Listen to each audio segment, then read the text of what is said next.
हरिः ॐ वर्णानामर्थसङ्घानां रसानां छन्दसामपि मङ्गलानां च कर्तारो वन्दे वाणी विनायकौ भवानी शङ्करो वन्दे श्रद्धा विश्वासरूपिणौ याभ्यां विना न पश्यन्ति सिद्धा स्वान्तस्थमीश्वरं वन्दे बोधमयं नित्यं गुरुं शङ्कररूपिणं यमाश्रितो हि वक्रोऽपि चन्द्रः सर्वत्र वन्द्यते। नारायणं नमस्कृत्य नरं चैव नरोत्तमं देवीं सरस्वतीं व्यासं ततो जयमुदीरयेत्। भवाब्धिमग्नं दीनं मां समुद्धर भवार्णवात् कर्मग्राहगृहीताङ्गं दासोऽहं तव शङ्कर। यस्य वेदमयी वाणी यस्य देवमयी तनु यस्य ब्रह्ममयी दृष्टिः स गुरुः पातु मां सदा। आद्यन्तमङ्गलमजातसमानभावम् आर्यं तमीशमजरामरमात्मदेवम् पञ्चाननं प्रबलपञ्चविनोदशीलं सम्भावये मनसि शङ्करमम्बिकेशं सम्भावये मनसि शङ्करमम्बिकेशं। हर हर महादेव। जय जय शंकर, हर हर शंकर। सभी मित्रों को जय श्री राधे। भगवान श्री देवाधिदेव महादेव की महती करुणा कृपा से हम हरिद्वार के पावन क्षेत्र में, शिव क्षेत्र में श्री शिव महापुराण का श्रवण कर रहे हैं और आप सब भी यूट्यूब चैनल के माध्यम से इस दिव्यतम कथा का श्रवण कर रहे हैं, स्वाध्याय कर रहे हैं। आज कथा का 5वां भाग आपको उपलब्ध होगा। इससे पूर्व 4 भाग प्राप्त हो चुके हैं।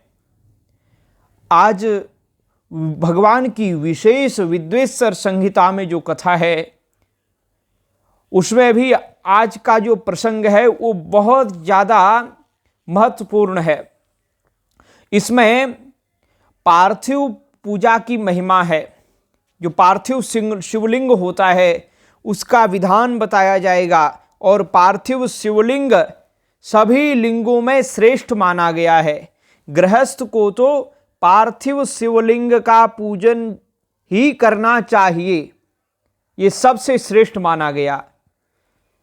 शिव नैवेद्य भक्षण के विषय में, शिव नैवेद्य को शिव जी के ऊपर लिंग में चढ़ा हुआ प्रसाद पाना चाहिए या नहीं पाना चाहिए, इस बारे में चर्चा करेंगे। निर्णय आज आपको बिल्व पत्र के महात्म्य की कथा सुनाएंगे। शिव नाम का जप, भस्म धारण की विधि, महिमा, त्रिपुंड्र के देवता, उसकी महिमा, इसका प्रतिपादन और रुद्राक्ष की महिमा। रुद्राक्ष के कितने भेद होते हैं, क्या कैसे कैसे रुद्राक्ष होते हैं, रुद्राक्ष की पहचान क्या है, इस बारे में आपसे हम चर्चा करने वाले हैं। और ये विद्वेश्वर संहिता तक आज हम आपको श्रवण कराएंगे। तो ये अद्भुत प्रसंग आख्यान है, पर आपको सावधान जरूर होना चाहिए। सावधानतया शृणु भगवान की कथा। और ये इतने बड़े शास्त्रीय ग्रंथ को विशेष सावधानी और श्रद्धा के साथ श्रवण करना चाहिए। तो आइए हम एकाग्र चित्त होकर के, दत्त चित्त होकर के श्री शिव महापुराण की कथा को श्रवण करें। तो पार्थिव पूजा की महिमा, शिव नैवेद्य भक्षण के विषय में निर्णय तथा बिल्व का महात्म्य। कल के पावन प्रसंग में हमने पूजा विधि के बारे में श्रवण किया और उसके तदनंतर ऋषियों के पूछने पर किस कामना की पूर्ति के लिए कितने पार्थिव लिंगों की पूजा करनी चाहिए, इस विषय का वर्णन करते हुए सूत जी बोले, महर्षियों, पार्थिव लिंगों की पूजा कोटि कोटि यज्ञों का फल देने वाली है। कलयुग में लोगों के लिए शिवलिंग पूजन जैसा श्रेष्ठ दिखाई देता है, जैसा श्रेष्ठ शिवलिंग पूजन दिखाई देता है, वैसा दूसरा कोई साधन नहीं है। यह समस्त शास्त्रों का निश्चित सिद्धांत है। शिवलिंग भोग और मोक्ष देने वाला है। लिंग 3 प्रकार के कहे गए हैं, उत्तम, मध्यम और अधम। जो 4 अंगुल ऊंचा और देखने में सुंदर हो तथा वेदी से युक्त हो, उस शिवलिंग को शास्त्रज्ञ महर्षियों ने उत्तम कहा है। उससे आधा मध्यम और उससे आधा अधम माना गया है। इस तरह 3 प्रकार के शिवलिंग कहे गए हैं जो उत्तरोत्तर श्रेष्ठ होते हैं। ब्राह्मण, क्षत्रिय, वैश्य, शूद्र अथवा विलोम शंकर, जिसको जो है वर्ण शंकर भी कहते हैं। वर्ण शंकर को हो चाहे विलोम शंकर को हो, कोई भी क्यों ना हो, वह अपने अधिकार के अनुसार वैदिक अथवा तांत्रिक मंत्र से सदा आदर पूर्वक शिवलिंग की पूजा करे। ब्राह्मणों, महर्षियों, अधिक कहने से क्या लाभ? शिवलिंग का पूजन करने में स्त्रियों का तथा अन्य सब लोगों का भी अधिकार है। ब्राह्मण, क्षत्रियो, वैश्यो, देखो कितनी सुंदर बात बता दी।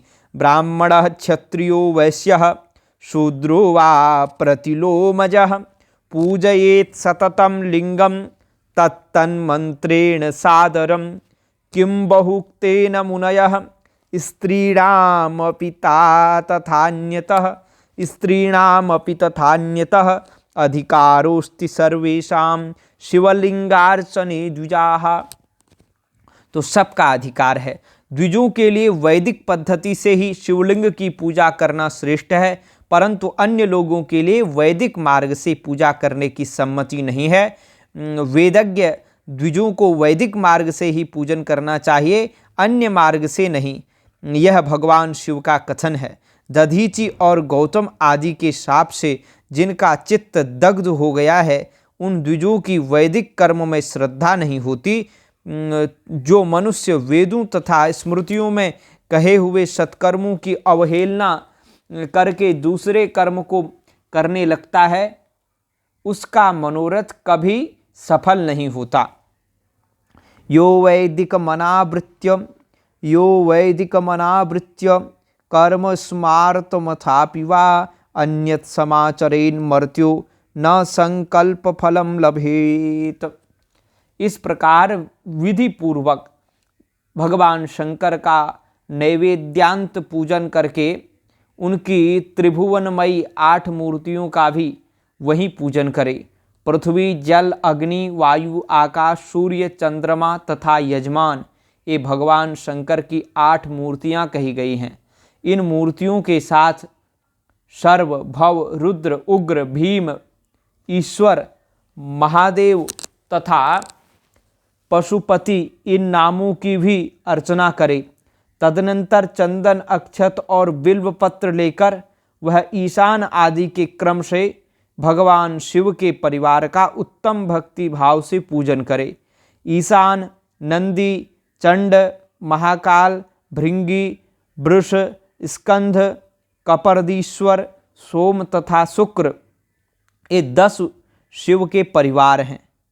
तो भगवान के परिवार में कौन है? ईशान हो गया, नंदी, चंड, महाकाल, भृंगी, वृष, स्कंध, कपर्दीश्वर, सोम तथा शुक्र, ये 10 शिव के परिवार हैं। ये याद रखना, जो क्रमशः ईशान आदि 10 दिशाओं में पूजनीय हैं। तत्पश्चात भगवान शिव के समक्ष वीरभद्र का और पीछे कीर्ति मुख का पूजन करके विधि पूर्वक 11 रुद्रों की पूजा करे।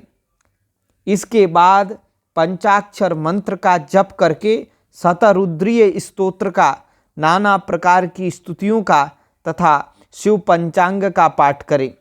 तत्पश्चात परिक्रमा और नमस्कार करके शिवलिंग का विसर्जन करें। इस प्रकार मैंने शिव पूजन की संपूर्ण विधि का आदर पूर्वक वर्णन किया। रात्रि में देव कार्य को सदा उत्तराभिमुख होकर ही करना चाहिए। इसी प्रकार शिव पूजन भी पवित्र भाव से सदा उत्तराभिमुख होकर ही करना चाहिए, करना उचित है। जहाँ शिवलिंग स्थापित हो उससे पूर्व दिशा का आश्रय लेकर नहीं बैठना या खड़ा होना चाहिए, क्योंकि वह दिशा भगवान शिव के आगे या सामने पड़ती है। इष्ट देव का सामना रोकना ठीक नहीं है। शिवलिंग से उत्तर दिशा में भी ना बैठे, क्योंकि उधर भगवान शंकर का वामांग है, जिसमें शक्ति स्वरूपा देवी उमा विराजमान है। पूजक को शिवलिंग से पश्चिम दिशा में भी नहीं बैठना चाहिए, क्योंकि वह आराध्य देव का पृष्ठभाग है। पीछे की ओर से पूजा करना उचित नहीं है, अतः अवशिष्ट दक्षिण दिशा ही ग्राह्य है। उसी का आश्रय लेना चाहिए। तात्पर्य यह है कि शिवलिंग से दक्षिण दिशा में उत्तराभिमुख होकर बैठे और पूजा करे। विद्वान पुरुष को चाहिए कि वह भस्म का त्रिपुंड लगाकर, रुद्राक्ष की माला लेकर तथा बिल्व पत्र का संग्रह करके ही भगवान शंकर की पूजा करे। इनके बिना नहीं। मुनीश्वरों, शिव पूजन आरंभ करते समय यदि भस्म ना मिले तो मिट्टी से भी ललाट में त्रिपुंड अवश्य कर लेना चाहिए। ऋषि बोले, मुने, हमने पहले से यह बात सुन रखी है कि भगवान शिव का नैवेद्य नहीं ग्रहण करना चाहिए। इस विषय में शास्त्र का निर्णय क्या है, यह बताइए। शास्त्र ही बिल्व का साथ ही आप हमें बिल्व का महात्म्य भी प्रकट कीजिए। सूत जी ने कहा, मुनियो, आप शिव संबंधी व्रत का पालन करने वाले हैं, अतः आप सबको शतशः धन्यवाद है। मैं प्रसन्नता पूर्वक सब कुछ बताता हूँ, आप सावधान होकर सुने। जो भगवान शिव का भक्त है, 12 और बाहर भीतर से पवित्र और शुद्ध है, उत्तम व्रत का पालन करने वाला तथा दृढ़ निश्चय से युक्त है, वह शिव नैवेद्य का भक्षण अवश्य करे। भगवान शिव का नैवेद्य अग्राह्य है, इस भावना को मन से निकाल दे। शिव के नैवेद्य को देख लेने मात्र से भी सारे पाप दूर भाग जाते हैं। उसको खा लेने पर तो करोड़ों पुण्य अपने भीतर आ जाते हैं। आए हुए शिव नैवेद्य को सिर झुकाकर प्रसन्नता के साथ ग्रहण करे और प्रयत्न करके शिव स्मरण पूर्वक उसका भक्षण करे। आए हुए शिव नैवेद्य को जो यह कहकर कि मैं इसे दूसरे समय में ग्रहण करूंगा और लेने में विलंब कर देता है, वह मनुष्य निश्चय ही पाप से बंध जाता है। जिसने शिव की दीक्षा ली हो उस शिव भक्त के लिए यह शिव नैवेद्य अवश्य भक्षणीय है, ऐसा कहा जाता है। शिव की दीक्षा से युक्त शिव भक्त पुरुष के लिए सभी शिवलिंगों का नैवेद्य शुभ एवं महाप्रसाद है, अतः वह उसका अवश्य भक्षण करे। परंतु जो अन्य देवताओं की दीक्षा से युक्त हैं और शिव भक्ति में भी मन को लगाए हुए हैं, उनके लिए शिव नैवेद्य भक्षण के विषय में क्या निर्णय है, इसे आप लोग प्रेम पूर्वक सुने। ब्राह्मणों, जहाँ से सालग्राम शिला की उत्पत्ति होती है, वहाँ के उत्पन्न लिंग में रसलिंग, पारदलिंग में पाषाण, रजत तथा स्वर्ण से निर्मित लिंग में देवताओं तथा सिद्धों द्वारा प्रतिष्ठित लिंग में, केसर निर्मित लिंग में, स्फटिक लिंग में, रत्न निर्मित लिंग में तथा समस्त ज्योतिर्लिंगों में विराजमान भगवान शिव के नैवेद्य का भक्षण चांद्रायण व्रत के समान पुण्यजनक है। ब्रह्म हत्या करने वाला पुरुष भी यदि पवित्र होकर शिव निर्माल्य का भक्षण करके उसे सिर पर धारण करे तो उसका सारा पाप शीघ्र ही नष्ट हो जाता है। पर जहाँ चंड का अधिकार है, वहाँ जो शिव निर्माल्य हो उसे साधारण मनुष्य को नहीं खाना चाहिए। जहाँ चंड का अधिकार नहीं है, वहाँ के शिव निर्माल्य का सभी को भक्ति पूर्वक भोजन करना चाहिए। बाणलिंग नर्मदेश्वर, लोह निर्मित स्वर्णादि धातुमय लिंग और सिद्ध लिंग, जिन लिंगों की उपासना से किसी ने सिद्धि प्राप्त की है अथवा जो सिद्धों द्वारा स्थापित हैं वे लिंग, स्वयंभू लिंग, इन सब लिंगों में तथा शिव की प्रतिमाओं में, मूर्तियों में चंड का अधिकार नहीं है। जो मनुष्य शिवलिंग को विधि पूर्वक स्नान कराकर उस स्नान के जल का 3 बार आचमन करता है, उसके कायिक, वाचिक और मानसिक तीनों प्रकार के पाप यहाँ शीघ्र नष्ट हो जाते हैं। जो शिव नैवेद्य, पत्र, पुष्प, फल और जल अग्राह्य है, वह सब भी शालग्राम शिला के स्पर्श से पवित्र ग्रहण के योग्य हो जाता है, पवित्र हो जाता है, ग्रहण करने के योग्य हो जाता है। मुनीश्वरों, शिवलिंग के ऊपर चढ़ा हुआ जो द्रव्य है वह अग्राह्य है। जो वस्तु शिवलिंग से रहित है, अर्थात जिस वस्तु को अलग रखकर शिवजी को निवेदित किया जाता है, शिवलिंग के ऊपर चढ़ाया नहीं जाता, उसे अत्यंत पवित्र जानना चाहिए। मुनीश्वरों, इस प्रकार नैवेद्य के विषय में शास्त्र का निर्णय बताया गया है।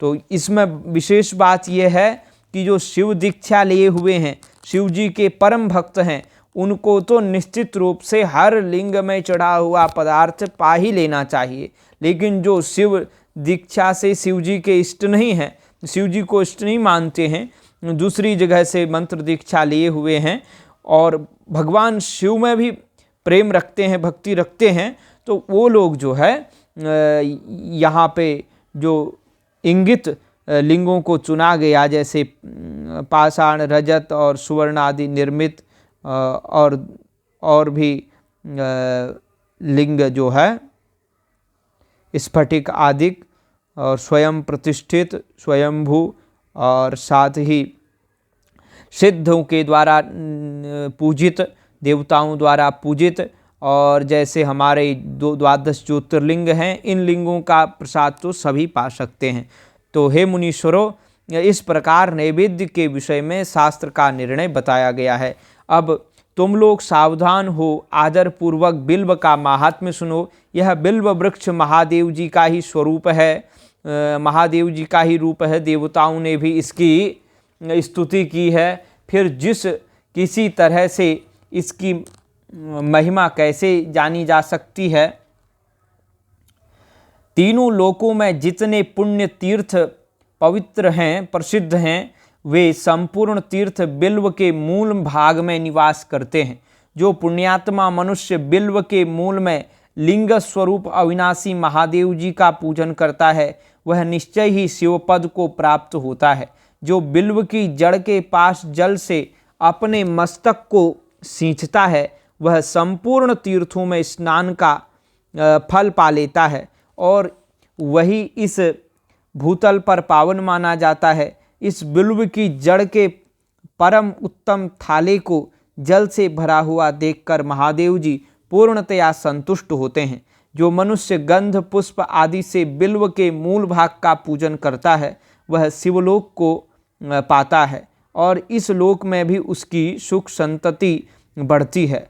जो बिल्व की जड़ के समीप आदर पूर्वक दीपावली अर्थात दीपों की जो है माला बनाता है, दीपावली जलाकर रखता है, वह तत्व ज्ञान से संपन्न हो भगवान महेश्वर में मिल जाता है।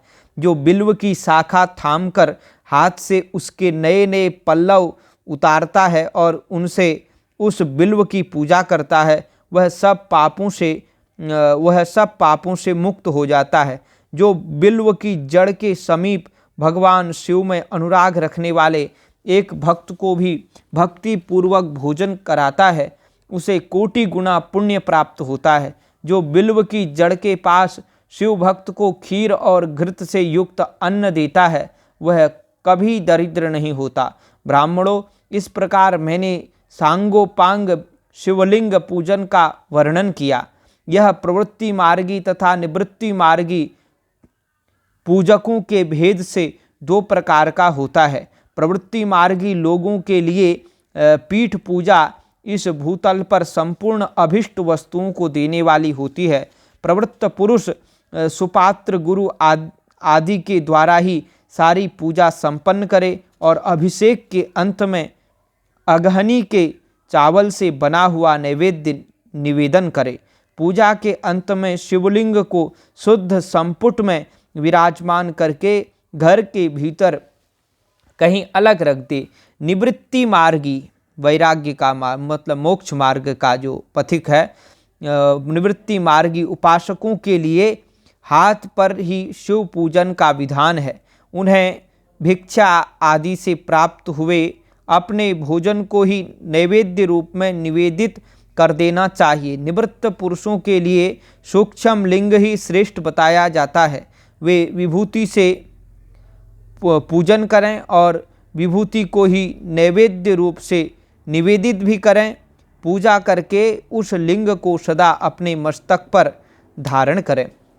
हर हर महादेव शंभो काशी विश्वनाथ गंगे।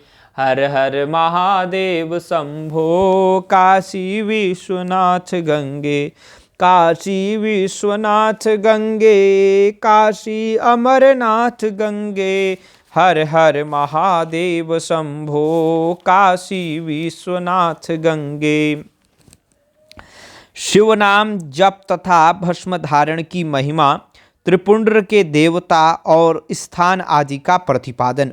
ऋषि बोले, महाभाग व्यास शिष्य सूत जी, आपको नमस्कार है। अब आप उस परम उत्तम भस्म महात्म्य का ही वर्णन कीजिए। भस्म महात्म्य, रुद्राक्ष महात्म्य तथा उत्तम नाम महात्म्य, इन तीनों का परम प्रसन्नता पूर्वक प्रतिपादन कीजिए और हमारे हृदय को आनंद दीजिए। सूत जी ने कहा, महर्षियों, आपने बहुत उत्तम बात पूछी है। यह समस्त लोगों के लिए हितकारक विषय है। जो लोग भगवान शिव की उपासना करते हैं वे धन्य हैं, कृतार्थ हैं। उनका देह धारण सफल है तथा उनके समस्त कुल का उद्धार हो गया। जिनके मुख में भगवान शिव का नाम है, जो अपने मुख से सदाशिव और शिव इत्यादि नामों का उच्चारण करते रहते हैं, पाप उनका उसी तरह स्पर्श नहीं करते जैसे खदिर वृक्ष के अंगार को छूने का साहस कोई भी प्राणी नहीं कर सकते। हे श्री शिव, आपको नमस्कार है। श्री शिवाय नमस्तुभ्यम। ऐसी बात जब मुँह से निकलती है तब वह मुख समस्त पापों का विनाश करने वाला पावन तीर्थ माना जाता है। जो मनुष्य प्रसन्नतापूर्वक उस मुख का दर्शन करता है, उसे निश्चय ही तीर्थ सेवन जनित फल प्राप्त होता है। तो श्री शिवाय नमस्तुभ्यम, ऐसी बात जिसके मुंह से निकलती है तथा तब वह मुख समस्त पापों का विनाश करने वाला पावन तीर्थ बन जाता है। जो मनुष्य प्रसन्नता पूर्वक उस मुख का दर्शन करता है, उसे निश्चय ही तीर्थ सेवन जनित फल प्राप्त होता है। ब्राह्मणों, शिव का नाम, विभूति, भस्म तथा रुद्राक्ष, ये तीनों त्रिवेणी के समान परम पुण्यमय माने गए हैं। जहाँ ये तीनों शुभतर वस्तुएं सर्वदा रहती हैं, उसके दर्शन मात्र से मनुष्य त्रिवेणी स्नान का फल पा लेता है। भगवान शिव का नाम गंगा है, विभूति यमुना मानी गई है तथा रुद्राक्ष को सरस्वती कहा गया है। इन तीनों की संयुक्त त्रिवेणी समस्त पापों का नाश करने वाली है। श्रेष्ठ ब्राह्मणों, इन तीनों की महिमा को सद विलक्षण भगवान महेश्वर के बिना दूसरा कौन भली भांति जानता है। इस ब्रह्मांड में जो कुछ है वह सब तो केवल महेश्वर ही जानते हैं।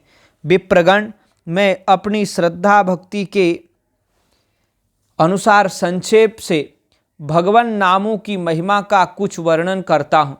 तुम सब लोग प्रेम पूर्वक सुनो। यह नाम महात्म्य समस्त पापों को हर लेने वाला सर्वोत्तम साधन है। शिव इस नाम रूपी दावानल से महान पातक रूपी पर्वत अनायास ही भस्म हो जाता है। यह सत्य है, इसमें संशय नहीं है। शौनक, पाप मूलक जो नाना प्रकार के दुख हैं वे एकमात्र शिवनाम भगवान नाम से ही नष्ट होने वाले हैं। दूसरे साधनों से संपूर्ण यत्न करने पर भी पूर्णतया नष्ट नहीं होते। जो मनुष्य इस भूतल पर सदा भगवान शिव के नामों के जप में ही लगा हुआ है, वह वेदों का ज्ञाता है, वह पुण्यात्मा है, वह धन्यवाद का पात्र है तथा वह विद्वान माना गया है। मुने, जिनका शिवनाम जप में विश्वास है, उनके द्वारा आचरित नाना प्रकार के धर्म तत्काल फल देने के लिए उत्सुक हो जाते हैं। महर्षि, भगवान शिव के नाम से जितने पाप नष्ट होते हैं उतने पाप मनुष्य इस भूतल पर कर नहीं सकते। भवन्ति विविधा धर्मास् तेषां सद्यः फलोन्मुखाः येषां भवति विश्वासो शिवनाम जपे मुने पातकानि विनश्यन्ति यावन्ति शिवनामतः भुवि तावन्ति पापानि क्रियन्ते न नरैर्मुने।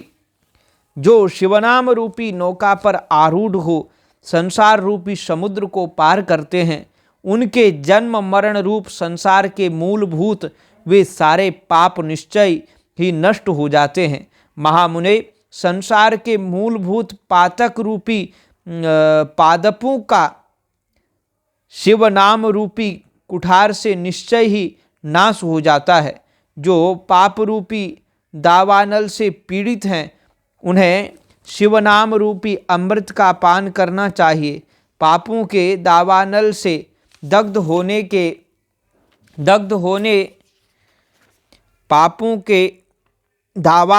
दग्ध होने वाले लोगों को उस शिव नामामृत के बिना शांति नहीं मिल सकती। जो शिवनाम रूपी सुधा की वृष्टि जनित धारा में गोते लगा रहे हैं, वे संसार रूपी दावानल के बीच में खड़े होने पर भी कदापि शोक के भागी नहीं होते।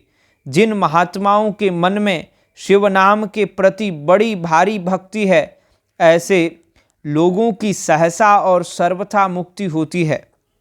शिवनाम तरीं प्राप्यम संसाराब्धिं तरन्ति ते संसार मूल पापानि तानि नश्यन्त्य संशयं संसार मूल भूतानां पातकानां महामुने शिवनाम कुठारेण विनाशो जायते ध्रुवं शिवनामामृतं पेयं पापदावानलार्दितैः पापदावाग्निस्तप्तानां शांतिस्तेन बिना नहीं। शिवेति नाम पीयूष वर्षाधारा परिप्लुताः संसारदव मध्येपि न शोचन्ति कदाचन। शिवनाम्नि महद्भक्तिर्जाता येषां महात्मनां तद्विधानां तु सहसा मुक्तिर्भवति सर्वथा। तो हे मुनीश्वरों, जिसने अनेक जन्मों तक तपस्या की है, उसी की शिव नाम के प्रति भक्ति होती है, जो समस्त पापों का नाश करती है।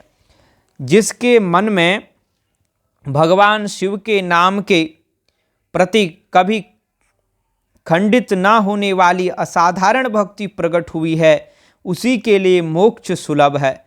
यह मेरा मत है। जो अनेक पाप करके भी भगवान शिव के नाम जप में आदरपूर्वक लग गया है, वह समस्त पापों से मुक्त हो ही जाता है, इसमें संशय नहीं है। जैसे वन में दावानल से दग्ध हुए वृक्ष भस्म हो जाते हैं, उसी प्रकार शिवनाम रूपी दावानल से दग्ध होकर उस समय तक के सारे पाप भस्म हो जाते हैं। शौनक जी, जिसके अंग नित्य भस्म लगाने से पवित्र हो गए हैं तथा जो शिवनाम जप का आदर करने लगा है, वह घोर संसार सागर को भी पार कर ही लेता है। संपूर्ण वेदों का अवलोकन करके पूर्ववर्ती महर्षियों ने यही निश्चित किया है कि भगवान शिव के नाम का जप संसार सागर को पार करने के लिए सर्वोत्तम उपाय है। मुनिवरों, अधिक कहने से क्या लाभ। मैं शिव नाम के सर्व पापापहारी महात्म्य का एक ही श्लोक में वर्णन करता हूँ। भगवान शंकर के एक नाम में भी पाप हरण की जितनी शक्ति है उतना पातक मनुष्य कभी कर ही नहीं सकता। पापानां हरणे शंभोर नाम्नी शक्तिर्हियावती शक्नोति पातकं तावत् कर्तुं नापि नरः क्वचित्। मुने, पूर्व काल में महापापी राजा इंद्रद्युम्न ने शिव नाम के प्रभाव से ही उत्तम सद्गति प्राप्त की थी। इसी तरह कोई ब्राह्मणी युवती भी जो बहुत पाप कर चुकी थी, शिव नाम के प्रभाव से ही उत्तम गति को प्राप्त हुई। द्विजवरों, इस प्रकार मैंने तुमसे भगवान नाम के उत्तम महात्म्य का वर्णन किया। अब तुम भस्म का महात्म्य सुनो, जो समस्त पावन वस्तुओं को भी पावन करने वाला है। महर्षियों, भस्म संपूर्ण मंगलों को देने वाला तथा उत्तम है। उसके दो भेद बताए गए हैं, उन भेदों का मैं वर्णन करता हूँ, सावधान होकर सुनो। एक को महाभस्म जानना चाहिए और दूसरे को स्वल्प भस्म। महाभस्म के भी अनेक भेद हैं। वह 3 प्रकार का कहा गया है, श्रोत्र, स्मार्त और लौकिक। स्वल्प भस्म के भी बहुत से भेदों का वर्णन किया गया है। स्रोत और स्मार्त भस्म को केवल द्विजों के लिए ही उपयोग में आने के योग्य कहा गया है। तीसरा जो लौकिक भस्म है वह अन्य सब लोगों के लिए भी उपयोग में आ सकता है। श्रेष्ठ महर्षियों ने यह बताया है कि द्विजों को वैदिक मंत्र के उच्चारण पूर्वक भस्म धारण करना चाहिए। दूसरे लोगों के लिए बिना मंत्र के ही केवल धारण करने का विधान है। जले हुए गोबर से प्रकट होने वाला भस्म आग्नेय कहलाता है। महामुने, वह भी त्रिपुंड्र का द्रव्य है, ऐसा कहा गया है। अग्निहोत्र से उत्पन्न हुए भस्म का भी मनीषी पुरुषों को संग्रह करना चाहिए। अन्य यज्ञ से प्रकट हुआ भस्म भी त्रिपुंड धारण के काम में आ सकता है। जाबालोपनिषद में आए हुए अग्नि इति भस्मः इत्यादि जो 7 मंत्रों द्वारा जल मिश्रित भस्म से धूलन विभिन्न अंगों में मर्दन या लेपन करना चाहिए। महर्षि जाबाली ने सभी वर्णों और आश्रमों के लिए मंत्र से या बिना मंत्र के भी आदरपूर्वक भस्म से त्रिपुंड लगाने की आवश्यकता बताई है।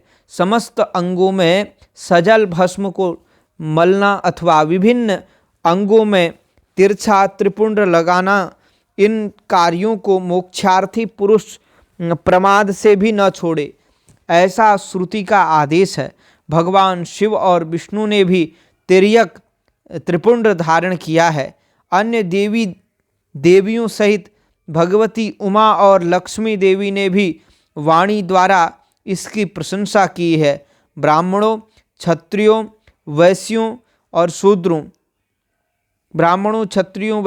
शूद्रों, वर्ण संकरों तथा जाति भ्रष्ट पुरुषों ने भी उद्धूलन एवं त्रिपुंड के रूप में भस्म धारण किया है।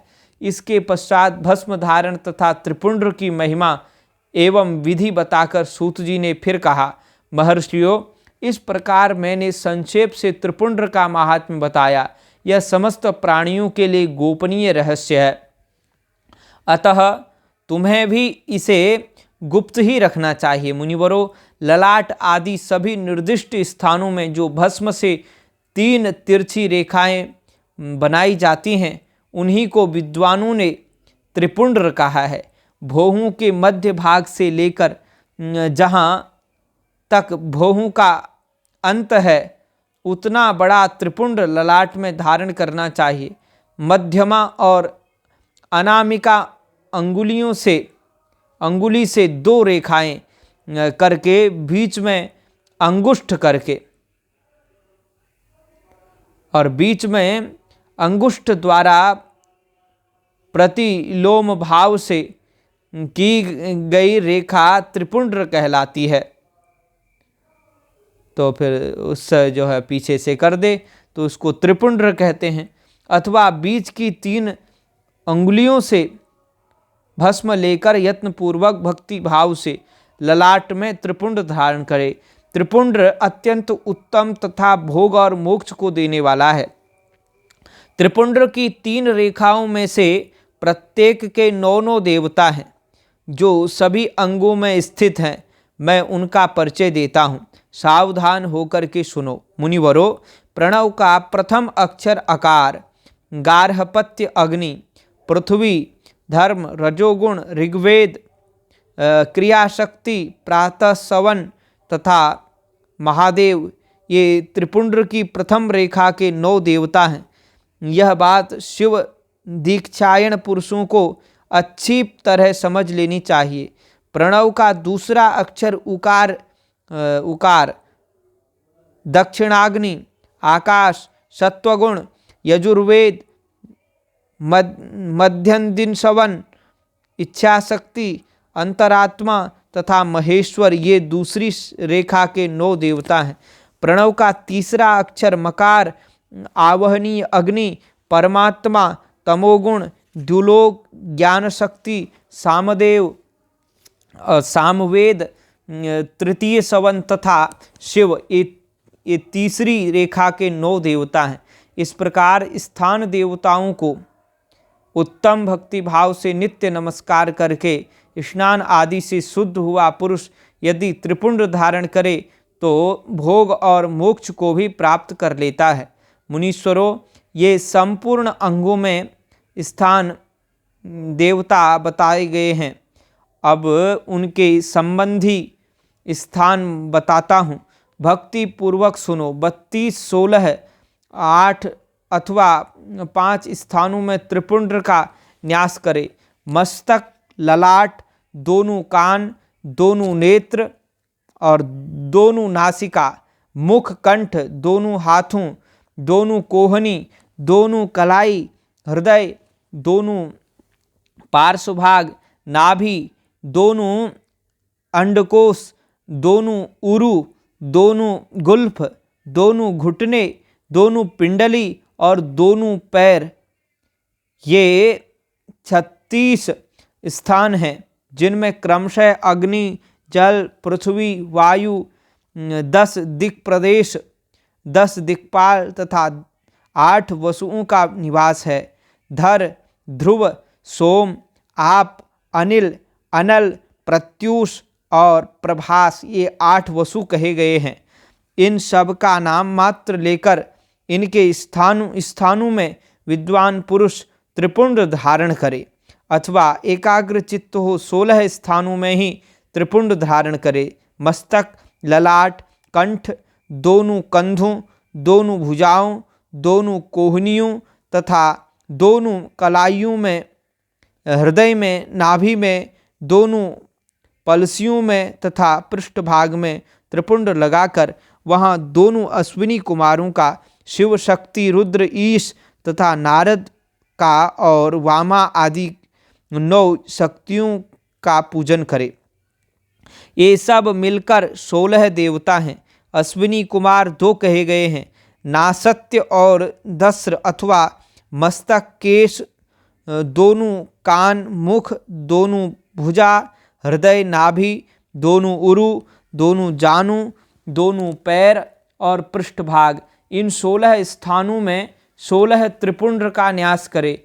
मस्तक में शिव, केश में चंद्रमा, दोनों कानों में रुद्र और ब्रह्मा, मुख में विघ्नराज गणेश, दोनों भुजाओं में विष्णु और लक्ष्मी, हृदय में शंभु, नाभि में प्रजापति, दोनों उरुओं में नाग और नाग कन्याएं, दोनों घुटनों में ऋषि कन्याएं, दोनों पैरों में समुद्र तथा विशाल पृष्ठभाग में संपूर्ण तीर्थ, देवता रूप से विराजमान हैं। इस प्रकार 16 स्थानों का परिचय दिया गया है। अब 8 स्थान बताए जाते हैं। गुह्य स्थान, ललाट, परम उत्तम कर्णयुगल, दोनों कंधे, हृदय और नाभि, ये 8 स्थान हैं। इनमें ब्रह्मा तथा सप्तर्षि, ये 8 देवता बताए गए हैं। मुनीश्वरों, भस्म के स्थान को जानने वाले विद्वानों ने इस तरह 8 स्थानों का परिचय दिया है। अथवा मस्तक, दोनों भुजाएं, हृदय और नाभि, इन 5 स्थानों को भस्म वेत्ता पुरुषों ने उत्तम भस्म धारण के योग्य बताया है। यथा संभव देश काल आदि की अपेक्षा रखते हुए उद्धूलन, भस्म को अभिमंत्रित करना और जल में मिलाना आदि कार्य करे। यदि उद्धूलन में भी असमर्थ हो तो त्रिपुंड आदि लगाए। त्रिनेत्रधारी, तीनों गुणों के आधार तथा तीनों देवताओं के जनक भगवान शिव का स्मरण करते हुए नमः शिवाय कहकर ललाट में त्रिपुंड लगाए। ईशाभ्याम नमः ऐसा कहकर दोनों पार्श्व भागों में त्रिपुंड धारण करे। बीजाभ्याम नमः यह बोलकर दोनों कलाइयों में भस्म लगावे। पृथिव्याम नमः कहकर के नीचे के अंग में लगावे और उमेशाभ्याम नमः कहकर ऊपर के अंग में तथा भीमाय नमः कहकर पीठ में और सिर के पिछले भाग में त्रिपुंड लगाना चाहिए। ओम नमः शिवाय, ओम नमः शिवाय, ओम नमः शिवाय, ओम नमः शिवाय, ओम नमः शिवाय, ओम नमः शिवाय। रुद्राक्ष धारण की महिमा तथा उसके विविध भेदों का वर्णन। सूत जी कहते हैं, महाप्राज्ञ महामते शिवरूप शौनक, अब मैं संक्षेप से रुद्राक्ष महात्म्य बता रहा हूँ, सुनो। रुद्राक्ष शिव को बहुत ही प्रिय है, इसे परम पावन समझना चाहिए।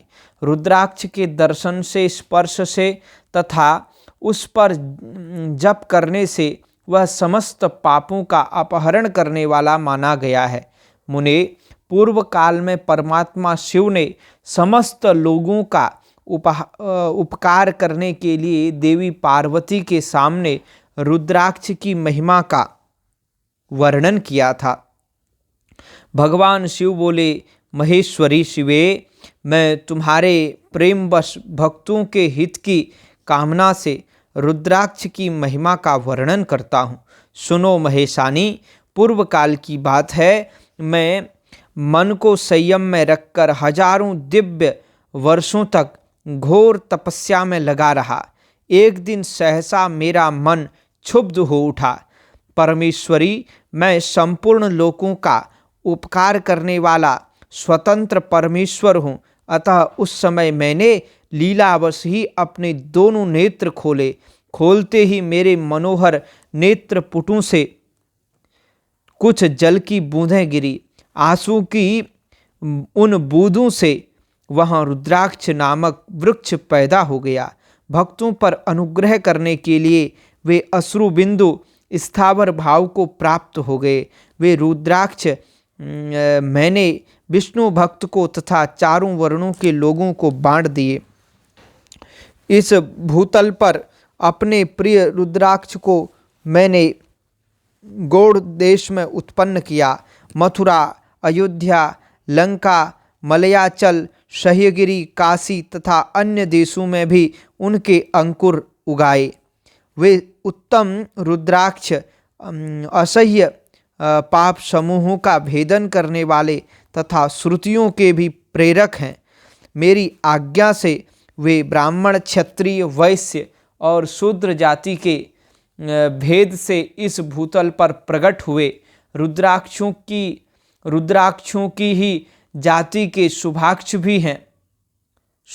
भी हैं और उन ब्राह्मणादि जाति वाले रुद्राक्षों के वर्ण श्वेत, रक्तपीत तथा कृष्ण जानने चाहिए। मनुष्यों को चाहिए कि वे क्रमशः वर्ण के अनुसार अपनी जाति का ही रुद्राक्ष धारण करें। भोग और मोक्ष की इच्छा रखने वाले चारों वर्णों के लोगों और विशेषतः शिव भक्तों को शिव पार्वती की प्रसन्नता के लिए रुद्राक्ष के फलों को अवश्य धारण करना चाहिए। आंवले के फल के बराबर जो रुद्राक्ष हो वह श्रेष्ठ बताया गया है। जो बेर के फल के बराबर हो उसे मध्यम श्रेणी का माना गया है, और जो चने के बराबर हो उसकी गणना निम्न श्रेणी में की गई है। अब इसकी उत्तमता को परखने की यह दूसरी उत्तम प्रक्रिया बताई जाती है। इसे बताने का उद्देश्य है भक्तों की हित कामना। पार्वती, तुम भली भांति प्रेम पूर्वक इस विषय को सुनो। महेश्वरी, जो रुद्राक्ष बेर के फल के बराबर होता है वह उतना छोटा होने पर भी लोक में उत्तम फल देने वाला तथा सुख सौभाग्य की वृद्धि करने वाला होता है। जो रुद्राक्ष आंवले के फल के बराबर होता है वह समस्त अरिष्टों का विनाश करने वाला होता है, तथा जो गुंजा फल के समान बहुत छोटा होता है वह संपूर्ण मनोरथों और फलों की सिद्धि करने वाला है। रुद्राक्ष जैसे जैसे छोटा होता है वैसे वैसे अधिक फल देने वाला होता है। एक एक बड़े रुद्राक्ष से एक एक छोटे रुद्राक्ष को विद्वानों ने 10 गुना अधिक फल देने वाला बताया है। पापों का नाश करने के लिए रुद्राक्ष धारण आवश्यक बताया गया है। वह निश्चय ही संपूर्ण अभीष्ट मनोरथों का साधक है, अतः अवश्य ही उसे धारण करना चाहिए। परमेश्वरी, लोक में मंगलमय रुद्राक्ष जैसा फल देने वाला देखा जाता है वैसी फलदायिनी दूसरी कोई माला नहीं दिखाई देती। देवी, समान आकार प्रकार वाले चिकने और मजबूत स्थूल कंटक युक्त उभरे हुए छोटे छोटे दानों वाले और सुंदर रुद्राक्ष अभिलषित पदार्थों के दाता तथा सदैव भोग और मोक्ष देने वाले हैं। जिसे कीड़ों ने दूषित कर दिया हो, जो टूटा फूटा हो, जिसमें उभरे हुए दाने न हो और जो व्रणयुक्त हो तथा जो पूरा पूरा गोल न हो, इन 5 प्रकार के रुद्राक्षों को त्याग देना चाहिए। जिस रुद्राक्ष में अपने आप ही डोरा पिरोने के योग्य छिद्र हो गया हो, वही यहाँ उत्तम माना गया है। जिसमें मनुष्य के प्रयत्न से छेद किया गया हो वह मध्यम श्रेणी का होता है। रुद्राक्ष धारण बड़े बड़े पातकों का नाश करने वाला है। इस जगत में 1100 रुद्राक्ष धारण करके मनुष्य जिस फल को पाता है उसका वर्णन सैकड़ों वर्षों में भी नहीं किया जा सकता। भक्तिमान पुरुष 550 रुद्राक्ष के दानों का सुंदर मुकुट बना ले और उसे सिर पर धारण करे। 360 दानों को लंबे सूत्र में पिरोकर एक हार बना ले। वैसे वैसे 3 हार बनाकर भक्ति परायण पुरुष उनका यज्ञोपवीत धारण करे और उसे यथास्थान धारण किए रहे। इसके बाद किस अंग में कितने रुद्राक्ष धारण करने चाहिए यह बताकर सूत जी बोले, महर्षियों, सिर पर ईशान मंत्र से, कान में तत्पुरुष मंत्र से तथा गले और हृदय में अघोर मंत्र से रुद्राक्ष धारण करना चाहिए। विद्वान पुरुष दोनों हाथों में अघोर बीज मंत्र से रुद्राक्ष धारण करे। उधर पर वामदेव मंत्र से 15 रुद्राक्षों द्वारा गुंथी हुई माला धारण करे, अथवा अंगों सहित प्रणव का जप कर 5 बार जप करके रुद्राक्ष की 3, 5 या 7 मालाएं धारण करे, अथवा मूल मंत्र नमः शिवाय से ही समस्त रुद्राक्षों को धारण करे। रुद्राक्षधारी पुरुष अपने खान पान में मदिरा, मांस, लहसुन, प्याज, सहिजन, लिसोड़ा आदि को त्याग दे। गिरिराज नंदिनी उमे श्वेत रुद्राक्ष केवल ब्राह्मणों को ही धारण करना चाहिए। गहरे लाल रंग का रुद्राक्ष क्षत्रियों के लिए हितकर बताया गया है।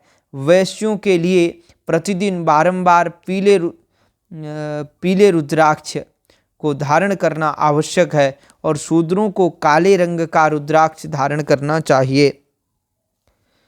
यह वेदोक्त मार्ग है। ब्रह्मचारी, वानप्रस्थ, गृहस्थ और सन्यासी सबको नियम पूर्वक रुद्राक्ष धारण करना उचित है। इसे धारण करने का सौभाग्य बड़े पुण्य से प्राप्त होता है। नारायण नारायण नारायण। उसे पहले आंवले के बराबर और फिर उससे भी छोटे रुद्राक्ष धारण करे।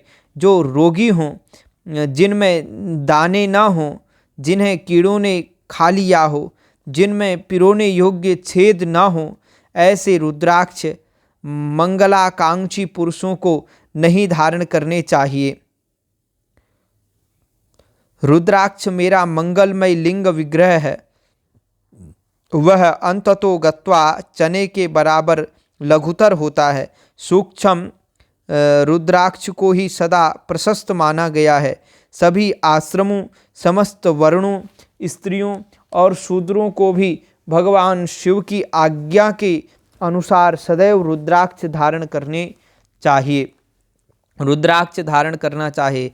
सर्वाश्रमाणां वर्णानां स्त्री शूद्राणां शिवाज्ञया धार्या सदैव रुद्राक्षः। स्त्री शूद्राणाम शिवाज्ञया। तो यतियों के लिए प्रणव के उच्चारण पूर्वक रुद्राक्ष धारण का विधान है। जिसके ललाट में त्रिपुंड लगा हो और सभी अंग रुद्राक्ष से विभूषित हों तथा जो मृत्युंजय मंत्र का जप कर रहा हो, उसका दर्शन करने से साक्षात रुद्र के दर्शन का फल प्राप्त होता है। मानो भगवान शंकर का दर्शन ही हो गया। ऐसी श्रद्धा से उनका दर्शन करना चाहिए। पार्वती रुद्राक्ष अनेक प्रकार के बताए गए हैं। मैं उनके भेदों का वर्णन करता हूँ। वे भेद भोग और मोक्ष रूप फल देने वाले हैं। तुम उत्तम भक्ति भाव से उनका परिचय सुनो।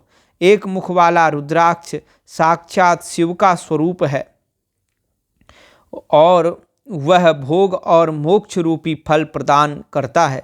जहाँ रुद्राक्ष की पूजा होती है वहाँ से लक्ष्मी दूर नहीं जाती। उस स्थान के सारे उपद्रव नष्ट हो जाते हैं तथा वहाँ रहने वाले लोगों की संपूर्ण कामनाएं पूर्ण होती हैं। दो मुख वाला रुद्राक्ष देव देवेश्वर कहा गया है। वह संपूर्ण कामनाओं तथा फलों को देने वाला है। तीन मुख वाला रुद्राक्ष सदा साक्षात साधन का फल देने वाला है।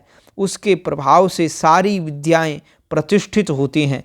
चार मुख वाला रुद्राक्ष साक्षात ब्रह्मा का रूप है। वह दर्शन और स्पर्श से शीघ्र ही धर्म, अर्थ, काम और मोक्ष इन चारों पुरुषार्थों को देने वाला है।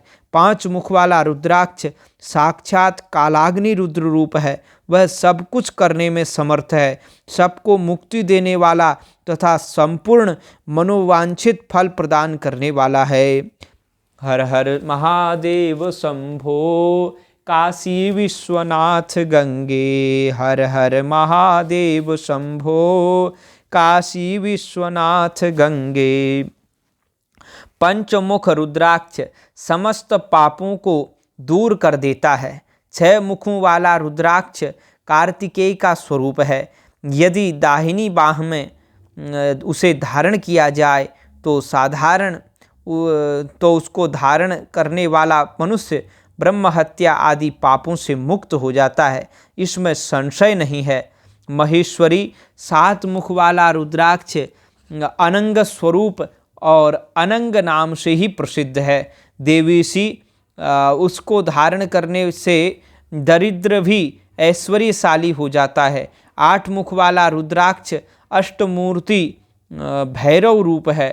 उसको धारण करने से मनुष्य पूर्णायु होता है और मृत्यु के पश्चात शूलधारी शंकर हो जाता है।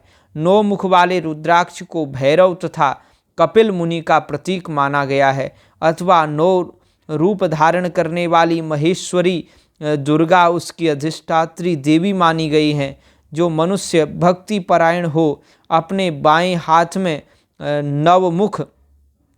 नवमुख रुद्राक्ष को धारण करता है, वह निश्चय ही मेरे समान सर्वेश्वर हो जाता है, इसमें संशय नहीं है।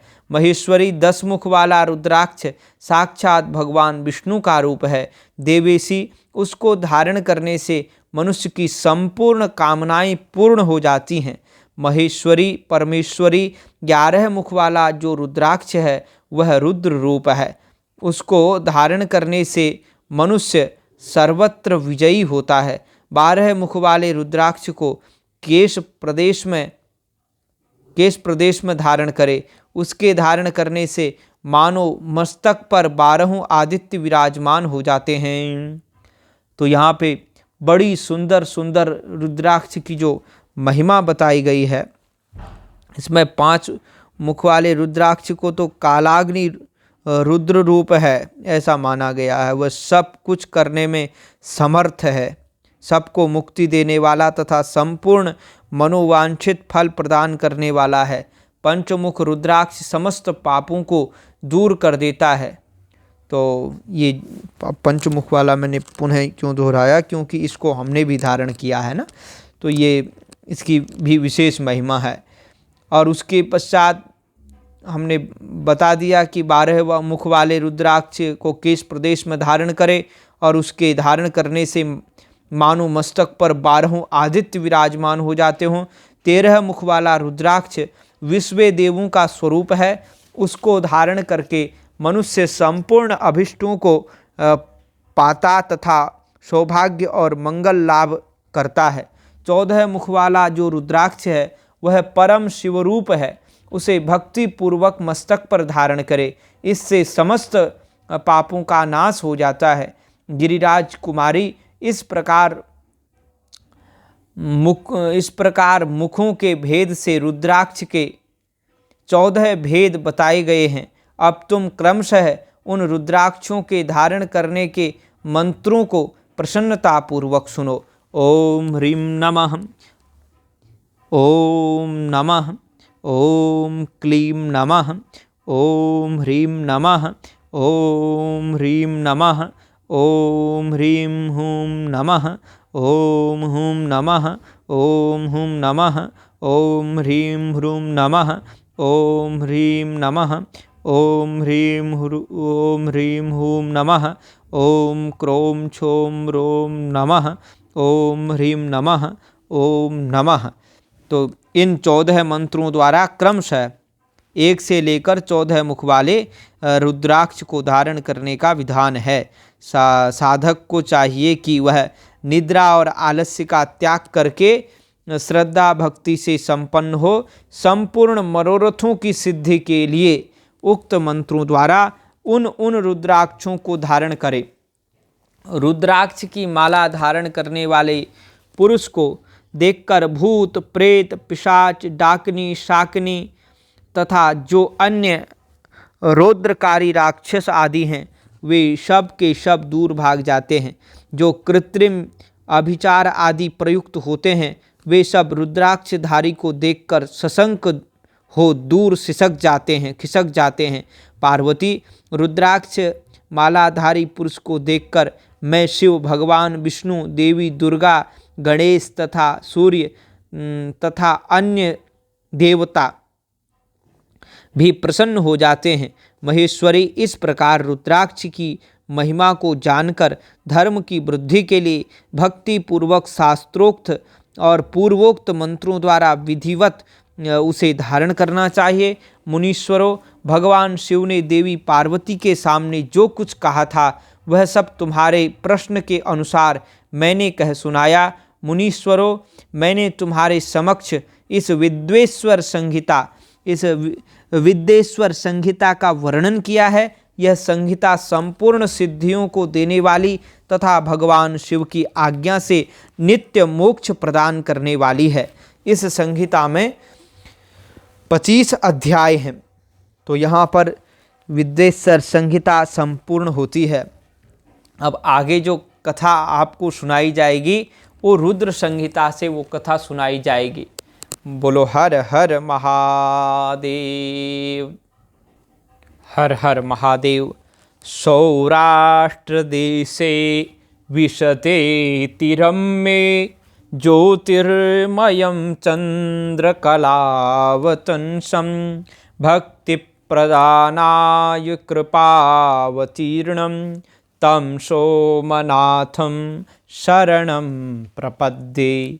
12 ज्योतिर्लिंग स्मरण कर लेते हैं जो अपनी भक्ति प्रदान करने के लिए अत्यंत रमणीय तथा निर्मल सौराष्ट्र प्रदेश काठियावाड़ में दयापूर्वक अवतीर्ण हुए हैं। चंद्रमा जिनके मस्तक का आभूषण है, उन ज्योतिर्लिंग स्वरूप भगवान श्री सोमनाथ की शरण में मैं जाता हूँ। श्रीशैल श्रृंगे विबुधाति संगे तुलाद्रितुंगे मुदा वसंतम तमर्जुनम मल्लिकापूर्वमेकं नमामि संसार समुद्र सेतुम। जो ऊंचाइयों के आदर्शभूत पर्वतों से भी बढ़कर ऊंचे श्रीशैल के शिखर पर, जहाँ देवताओं का अत्यंत समागम होता रहता है, प्रसन्नतापूर्वक निवास करते हैं, तथा जो संसार सागर से पार कराने के लिए पुल के समान हैं, उन एकमात्र प्रभु मल्लिकार्जुन को मैं नमस्कार करता हूँ। अवंतिकायां विहितावतारं मुक्ति प्रदानाय च सज्जनानां अकाल मृत्यो परिरक्षणार्थं वंदे महाकाल महासुरेशम। संत जनों को मोक्ष देने के लिए जिन्होंने अवंतीपुरी उज्जैन में अवतार धारण किया है, उन महाकाल नाम से विख्यात महादेव जी को मैं अकाल मृत्यु से बचने के लिए नमस्कार करता हूँ।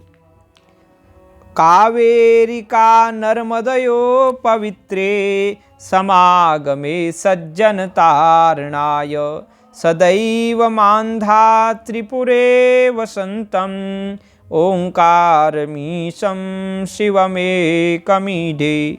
जो सत्पुरुषों को संसार सागर से पार उतारने के लिए कावेरी और नर्मदा के पवित्र संगम के निकट मानधाता के पूर्व में सदा निवास करते हैं, उन अद्वितीय कल्याणमय भगवान ओंकारेश्वर का मैं स्तवन करता हूँ। पूर्वोत्तरे प्रज्वलिका निधाने सदा वसंतं गिरिजा समेतं सुरासुराराधित पाद पद्मं श्रीवैद्यनाथं तमहं नमामि। जो पूर्वोत्तर दिशा में चिताभूमि वैद्यनाथ धाम के भीतर सदा ही गिरिजा के साथ वास करते हैं, देवता और असुर जिनके चरण कमलों की आराधना करते हैं, उन श्री वैद्यनाथ को मैं प्रणाम करता हूँ। याम मे सदंगे नगरे तिरम में विभूषितांगम विविधैश्च भोगै सद्भक्ति मुक्ति प्रदमीशमेकं श्रीनागनाथं शरणं प्रपद्ये। जो दक्षिण के अत्यंत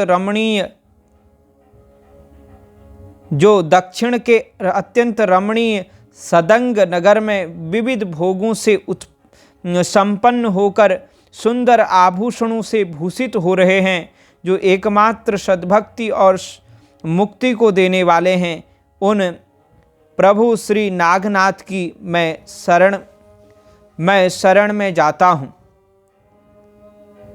महाद्रिपार्श्वे च तटे रमन्तं सम्पूज्यमानं सततं मुनीन्द्रैः सुरासुरैर्यक्ष महोरगाद्यैः केदारमीशं शिवमेकमीडे। जो महागिरी हिमालय के पास केदार श्रृंग के तट पर सदा निवास करते हुए मुनीश्वरों द्वारा पूजित होते हैं, तथा देवता, असुर, यक्ष और महान सर्प आदि भी जिनकी पूजा करते हैं, उन एक कल्याणकारक भगवान केदारनाथ का मैं स्तवन करता हूँ। सह्याद्रिशीर्षे विमले वसंतम गोदावरी तीर पवित्र देशे यद्दर्शनात् पातकमाशुनाशं प्रयाति तं त्र्यंबकमीशमीडे। जो गोदावरी के तट के पवित्र देश में सह्य पर्वत के विमल शिखर पर वास करते हैं, जिनके दर्शन से तुरंत ही पातक नष्ट हो जाता है, उन श्री त्र्यंबकेश्वर का मैं स्तवन करता हूँ।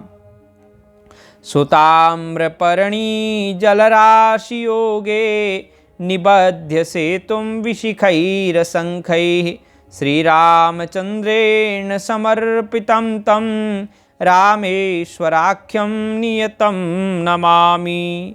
जो भगवान श्री रामचंद्र जी के द्वारा ताम्रपर्णी और सागर के संगम में अनेक बाणों द्वारा पुल बांधकर स्थापित किए गए उन श्री रामेश्वर को मैं नियम से प्रणाम करता हूँ। यम डाकिनी शाकिनिका समाजे निषेव्यमाणं पिशितासनेश्च सदैव भीमादिपद प्रसिद्धं तं शंकरं भक्तहितं नमामि। जो डाकिनी और शाकिनी वृंद में प्रेतों द्वारा सदैव सेवित हैं, उन भक्त हितकारी भगवान भीम शंकर को मैं प्रणाम करता हूँ। सानंदमानंदवने वसंतम आनंदकंदम हतपापवृंदम वाराणसीनाथ मनाथ नाथम श्री विश्वनाथम शरणं प्रपद्ये। जो स्वयं आनंद कंद हैं और आनंद पूर्वक आनंदवन काशी क्षेत्र में वास करते हैं, जो पाप समूह के नाश करने वाले हैं, उन अनाथों के नाथ काशीपति श्री विश्वनाथ की मैं शरण में मैं जाता हूँ। इलापुरे रम्य विशाल केस्मिन् समुल्लसन्तं च जगद्वरेण्यं वन्दे महोदारतरस्वभावं घृष्णेश्वराख्यं शरणं प्रपद्ये। जो इलापुर के सुरम्य मंदिर में विराजमान होकर समस्त जगत के आराधनीय हो रहे हैं, जिनका स्वभाव बड़ा ही उदार है, उन घृष्णेश्वर नामक ज्योतिर्मय भगवान शिव की शरण में जाता हूँ, उनकी शरण में मैं जाता हूँ।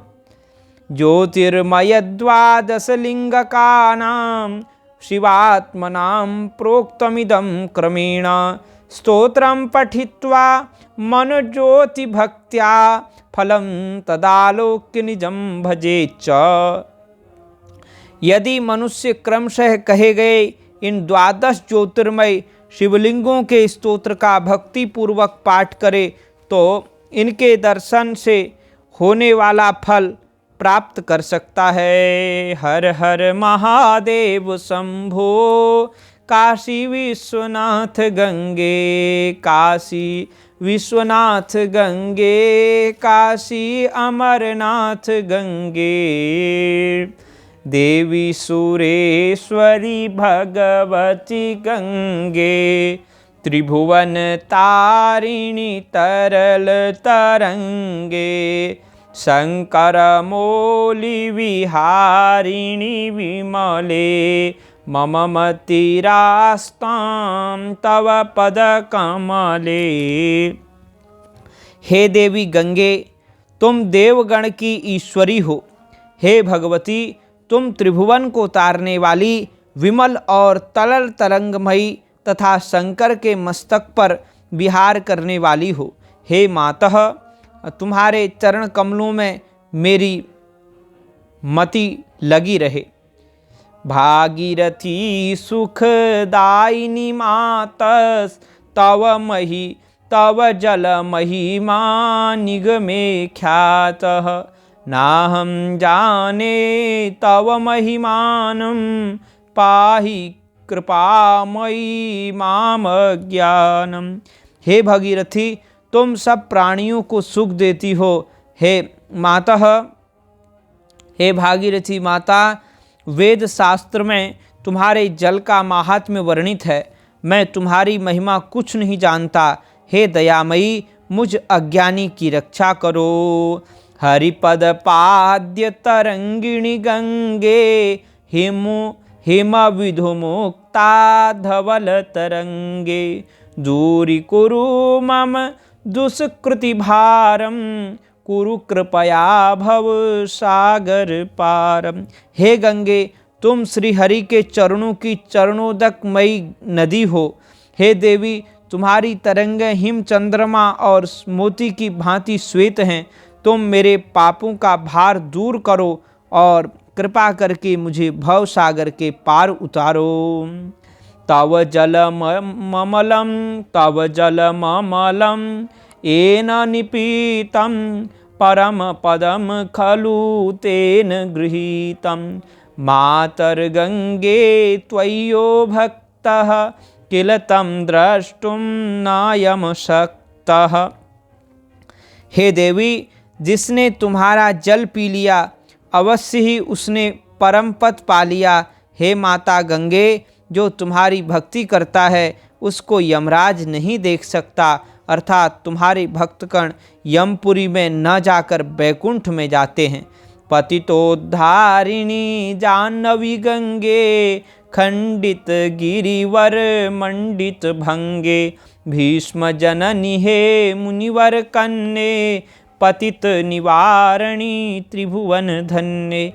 हे पतित जनों का उद्धार करने वाली जन्नू कुमारी गंगे, तुम्हारी तरंगें गिरिराज हिमालय को खंडित करके बहती हुई सुशोभित होती हैं। तुम भीष्म की जननी और जन्नू मुनि की कन्या हो। पतित पावनी होने के कारण तुम त्रिभुवन में धन्य हो। कल्पलतामिव फलदाम लोके, प्रणमति यस्त्वां न पतति शोके, पारावार विहारिणी गंगे, विमुख युवती कृत तरलापांगे। हे मातः, तुम इस लोक में कल्पलता की भांति फल प्रदान करने वाली हो। तुम्हें जो प्रणाम करता है वह कभी शोक में नहीं पड़ता। हे गंगे, तुम समुद्र के साथ विहार करती हो और तुम्हारा चपल अपांग नेत्र कोण विमुख वनिता की तरह चंचल है। तव चेन्मातः स्रोतस्नातः, पुनरपि जठरे सोऽपि न जातः, नरक निवारिणी जाह्नवी गंगे, कलुष विनाशिनी महिमोत्तुंगे। हे गंगे, जिसने तुम्हारे प्रवाह में स्नान कर लिया वह फिर मातृगर्भ में नहीं करता, वह मातृगर्भ में प्रवेश नहीं करता। हे जाह्नवी, तुम भक्तों को नरक से बचाती हो और उनके पापों का नाश करती हो। तुम्हारा माहात्म्य अतीव उच्च है। पुनरसदंगे पुण्यतरंगे, जय जय जाह्नवी करुणा पांगे, इंद्र मुकुट मणि राजित चरणे, सुख दे शुभ दे भृत्य शरण्ये। हे करुणा कटाक्ष वाली जन्नू पुत्री गंगे, मेरे अपावन अंगों पर अपनी पावन तरंगों से युक्त हो उल्लसित होने वाली तुम्हारी जय हो, जय हो। तुम्हारे चरण इंद्र के मुकुट मणि से प्रदीप्त हैं। तुम सबको सुख और शुभ देने वाली हो और अपने सेवक को आश्रय प्रदान करती हो। रोगम शोकम तापम पापम, हर में भगवती कुमति कलापम, त्रिभुवन सारे वसुधाहारे, त्वमसि गतिर्मम खलु संसारे। हे भगवती, तुम मेरे रोग, शोक, ताप, पाप और कुमति कलाप को हर लो। तुम त्रिभुवन की सार और वसुधा का हार हो। हे देवी, इस संसार में एकमात्र तुम ही मेरी गति हो। अलकानंदे परमानंदे कुरु करुणामयी कातर वंदे, तव तट निकटे यस्य निवास खलु वैकुंठे तस्य निवास। हे दुखियों की वंदनीया देवी, तुम अलकापुरी को आनंद देने वाली हो और परमानंद मई हो। अलकापुरी को आनंद देने वाले हो और परमानंदमयी हो। तुम मुझ पर कृपा करो। हे मातः, जो तुम्हारे तट के निकट वास करता है वह मानो वैकुंठ में ही वास करता है। वरमिह नीरे कमठो मीनः किं वा तीरे सरठक्षीणः, अथवा स्वपचो मलिनो दीनस् तव नहीं दूरे नृपति कुलीनः। हे देवी, तुम्हारे जल में कच्छप या मीन बनकर रहना अच्छा है। तुम्हारे तीर पर दुबला पतला गिरगिट कृकलाश बनकर रहना अच्छा है, या अति मलिन दीन चांडाल कुल में जन्म ग्रहण करना अच्छा है, परंतु तुमसे दूर कुलीन नरपति होकर रहना भी अच्छा नहीं है। देवी भो भुवनेश्वरी पुण्ये धन्ये, देवी द्रवमपि मुनिवर कन्ये, गंगास्तवमिम ममलम नित्यं पठति नरो यः सजयति सत्यम। हे देवी, तुम त्रिभुवन की ईश्वरी हो और तुम पावन और धन्य हो, जलमयी हो तथा मुनीश्वर की कन्या हो। जो प्रतिदिन इस गंगा स्तव का पाठ करता है वह निश्चय ही संसार में जय लाभ कर सकता है। येषां हृदये गंगा भक्तिस् तेषां भवति सदा सुख मुक्तिः, मधुरा कांता पज्झटिका भी परमानंद कलित ललिता भी। जिनके हृदय में गंगा के प्रति अचला भक्ति है वे सदा ही आनंद और मुक्ति लाभ करते हैं। यह स्तुति परमानंदमयी सुललित पदावली से युक्त और मधुर और कमनीय है। गंगा स्तोत्रमिदं भवसारं वांछित फलदं विमलं सारं, शंकर सेवक शंकर रचितं पठति सुखी स्तव इति च समाप्तः। इस असार संसार में उक्त गंगा स्तव ही निर्बल सारवान पदार्थ है और यह भक्तों को अभिलषित फल प्रदान करता है। शंकर के सेवक शंकराचार्य कृत इस स्तोत्र को जो पढ़ता है वह सुखी होता है। इस प्रकार यह स्तोत्र पूर्ण होता है, विराम लेता है, समाप्त होता है। इति श्रीमच्छंकराचार्य विरचितं गंगा स्तोत्रम संपूर्णम। हर हर महादेव, हर हर महादेव। जय माँ गंगे, हर हर गंगे। सभी मित्रों का बहुत बहुत धन्यवाद करते हैं। इसी प्रकार से श्री शिव महापुराण की कथा का श्रवण करें। आज हमने 12 ज्योतिर्लिंगों का स्मरण भी आपको कराया और गंगा मैया की महिमा भी आपको सुनाई। ये इसलिए सुनाया क्योंकि विद्वेश्वर संहिता पूर्ण हुई। इस खुशी में आपको 2 स्तोत्र हमने अलग से सुना दे। अब आने वाले संहिता रुद्र संहिता है।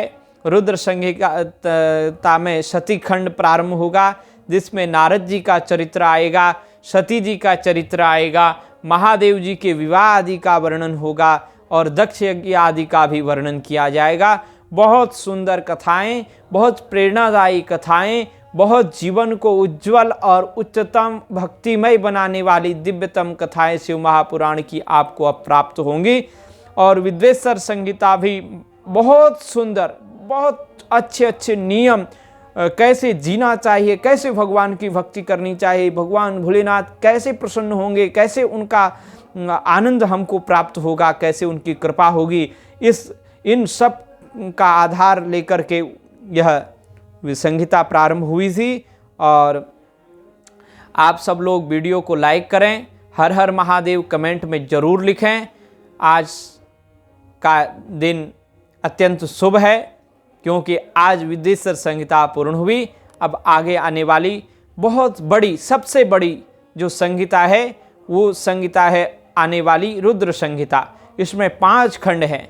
पहला खंड है सती खंड, दूसरा है पार्वती खंड, फिर तीसरा है कुमार खंड, और उसमें कुमार खंड के पश्चात आएगा आपका कुमार खंड के बाद आएगा युद्ध खंड।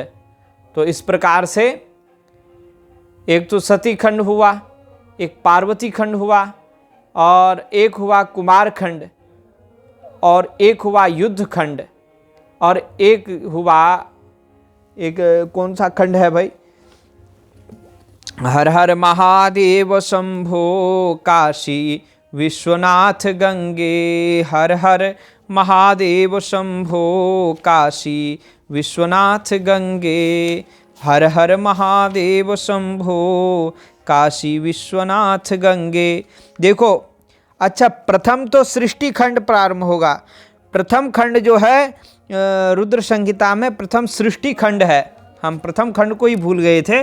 तो प्रथम तो सृष्टि खंड है, और द्वितीय है सती खंड, तृतीय है पार्वती खंड, और चतुर्थ है कुमार खंड, जिसको कुमार खंड है, और फिर 5वां है युद्ध खंड। चतुर्थ कुमार खंड और 5वां है युद्ध खंड। तो फर्स्ट वाला कौन है, प्रथम कौन है? तो ये जो है सृष्टि खंड है। इसको ध्यान रखना पड़ेगा। हर हर महादेव, जय जय शंकर, हर हर शंकर।